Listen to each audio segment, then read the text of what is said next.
बेहतरीन drama serial तेरे बिन के इस एपिसोड में मीरब के साथ जो कुछ हुआ है इस पर हया बहुत ज़्यादा खुश है। और उसका तो खुशी का कोई ठिकाना ही नहीं रहा कि मुर्तसिब ने यानी कि मीरब ने और मुर्तसिब ने अपने हाथों से ही सारा कुछ ख़त्म कर दिया है। क्योंकि शुरुआत तो उसने की थी, लेकिन एंड खुद ही इन दोनों ने कर दिया है, जिसकी वजह से वो मीरब के पास आकर मीरब से कहती है कि देखो तुम्हारी हालत क्या कर दी मुर्तसिब ने। तुम्हें बिल्कुल भी शर्म नहीं आ रही, इतनी बेइज्जती के बावजूद तुम इधर बैठी हुई हो। तुम्हें यहाँ 1 मिनट के लिए भी नहीं ठहरना चाहिए। अभी यहाँ से फ़ौरन चली जाओ, क्योंकि तुम्हें यहाँ पे रहना तुम्हारा बिल्कुल भी सेफ़ नहीं है। इस पर आप देखेंगे कि मीरब बड़ी ही खामोशी से बैठी रहती है। वो उसको काफ़ी बातें सुनाती है और कहती है कि तुम्हारी औकात क्या रह चुकी है। याद करो कि तुम क्या करती थी कि मैं ये कर दूँगी, मैं वो कर दूँगी, लेकिन आज तुम्हारी क्या हालत है। और वो भी मुर्तसिम की वजह से।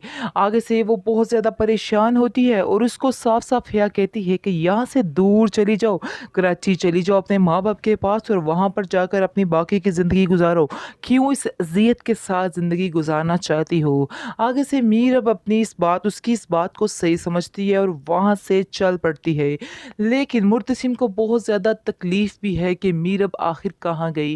वो जैसे ही उसको ढूँढता है तो उसको पता चलता है कि मीरब यहाँ पर नहीं है और उसको भी अपनी गलती का एहसास होता है। हालाँकि मीरब ने भी कुछ अच्छा नहीं किया उसके साथ, क्योंकि उसने बिल्कुल ट्रस्ट नहीं किया मुर्तसिम पर और बिला वजह उस पर इल्ज़ाम लगा दिया है, क्योंकि उसको भी उसकी बात का यकीन करना चाहिए था।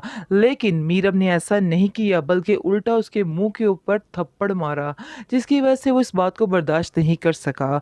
इसके बाद आप देखेंगे कि बस मीरब की वजह से ही, उसकी जल्दबाज़ी की वजह से ही ये गलतफ़हमी पैदा हुई तो सारा मामला ख़राब हो गया। लेकिन इस बात का इल्म हो जाता है उसकी माँ को और कहती है कि मीरब आखिर किधर गई? आगे से वो मुर्तसिम को बुलाती है और मुर्तसिम को कहेगी कि मीरब कहाँ है? मैं तुमसे कुछ पूछ रही हूँ। आगे से वो कहता है कि मुझे तो कुछ नहीं पता। आगे से कहती है कि मुझे हिया ने सारा कुछ बता दिया है कि वो इधर से जा चुकी है। मैंने बड़ी मुश्किल से उसको इधर राज़ी किया था। क्या चक्कर चलाया आप लोगों ने, मुझे तो कुछ समझ नहीं आ रही है। इस पर मुर्तसिम कहता है कि उसके साथ जैसा हुआ बिल्कुल ठीक हुआ। आप हमारे मामलों में दखल ना दें और मैं भी उसके साथ नहीं रहना चाहता हूँ। कोई ज़रूरत नहीं उसको इधर वापस बुलाने की या कोई मिन्नत तरला करने की। वो जैसी है, जहाँ है वैसे ही रहने दीजिए। इस पर आप देखेंगे कि उसकी माँ कहती है कि मुझे तो दाल में कुछ काला नज़र आ रहा है। यानी कि ऐसा लग रहा है जैसे किसी और का किया धरा है जो मीरब को भुगतना पड़ रहा है। अगर मेरी ये बात है या सच हुई, यकीन मानो कि तुम्हारा मैं बहुत ही बुरा हाल करूँगी। इस पर हया कहती है कि नहीं, ये आपकी गलतफ़हमी है। मैंने मीरब से कुछ भी नहीं कहा है। मेरा तो इसमें कोई कसूर है ही नहीं। उन दोनों के दरमियान कोई ना कोई गलतफ़हमी पैदा हो चुकी है, जिसकी वजह से उन दोनों का रिश्ता टूटने को आ चुका है, बल्कि एक किस्म का टूट ही गया है। और जितनी जल्दी हो सके माँ बेगम, आप भी इसको एक्सेप्ट कर लीजिए कि ये लोग ज़्यादा देर नहीं रह सकते। मुर्तसिम भी उसको शदीद नफ़रत करता है उससे और मीरा भी उससे शदीद नफ़रत करती है। इसी वजह से तो उसने उसके मुँह पर थप्पड़ दे मारा है, जिसकी वजह से उन दोनों के दरमियान इख्तलाफ़ात कुछ ज़्यादा हो गए। हया जो है वो काफ़ी ज़्यादा खुश है और जानबूझ के ढोंग रचाती है कि वो बड़ी परेशान है इस मामले पर, लेकिन ऐसा हरगिज़ भी नहीं है। दूसरी तरफ आप देखेंगे कि मरियम जो है वो बड़ी सच की देवी बनने जा रही है। यानी कि वो अपनी सारी बातें जो है फूल-फाल कर बताना चाह रही है अपने शौहर को और उसको बता भी देती है कि मैं तुम्हें बताना चाहती हूँ कि सारा ये चक्कर था, मेरा ये चक्कर था, जिसकी वजह से उसकी आँखें तो खुली की खुली रह जाती है। लेकिन मुझे ऐसा लगता है कि जैसे उन दोनों का ब्रेकअप नहीं होने वाला है, वो इस चीज़ को अंडरस्टैंड करेगा और उसको कहेगा कि मैंने तुम्हारी सारी पुरानी बातों को माफ़ किया है। तो इसके बाद वो दोनों भी सेटिंग से रहेंगे। बहरहाल इधर मसला बना हुआ है मीरब का और मुर्तसिम का, जिसकी वजह से काफ़ी टेंशन दिखाई दे रही है। ख़ास तौर पर हमारी बेचारी ऑडियंस तो बहुत ज़्यादा परेशान है कि आखिर ये क्या कर दिया इन लोगों ने। एकदम से कहानी में ये क्या ब्रेकअप का सीन लेके दिल ही तोड़ दिए।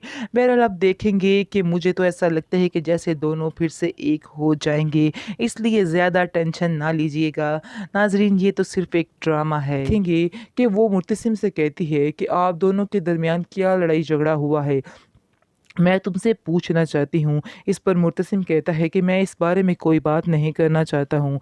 आगे से आप देखेंगे कि वो कहती है कि नहीं, तुम्हें मुझे सारी बात बतानी होगी ताकि मैं कोई निचोड़ निकाल सकूं, लेकिन मुझे ऐसा लग रहा है जैसे मीरब की इसमें कोई गलती नहीं है और जो कुछ हुआ सिर्फ़ और सिर्फ़ गलतफ़हमी की वजह से हुआ, क्योंकि चोर असल में पकड़ा गया है। चोर है हिया, तुम्हारी अपनी कज़न जिसने सारा कुछ किया है, सारी गेम रचाई है और तुम दोनों में फूट डलवाई है।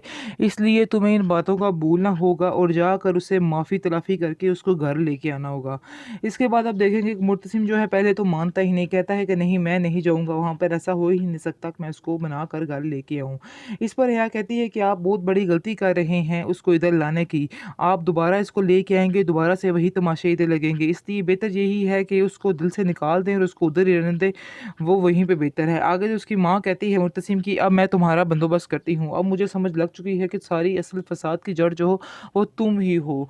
और क्या कहते हैं, इसके बाद हिया बहुत ज़्यादा रोती है और कहती है कि मैंने भी ये सब कुछ मजबूरी में किया है, इसके अलावा मेरा कोई इरादा नहीं था आप लोगों को कोई किसी किस्म का दुख पहुंचाने का या कोई चोट पहुंचाने का। इसके बाद वो कहती है जो कुछ तुमने किया है, लेकिन अब तुम्हारा मैं देखना क्या हाल करती, अब तुम्हें यहाँ से चलता करूँगी। वो बहुत जल्द आप देखेंगे कि उसका भी रिश्ता करती है और उसको भी वहाँ से जाने के लिए कह देती है और वहाँ से वो चली जाती है।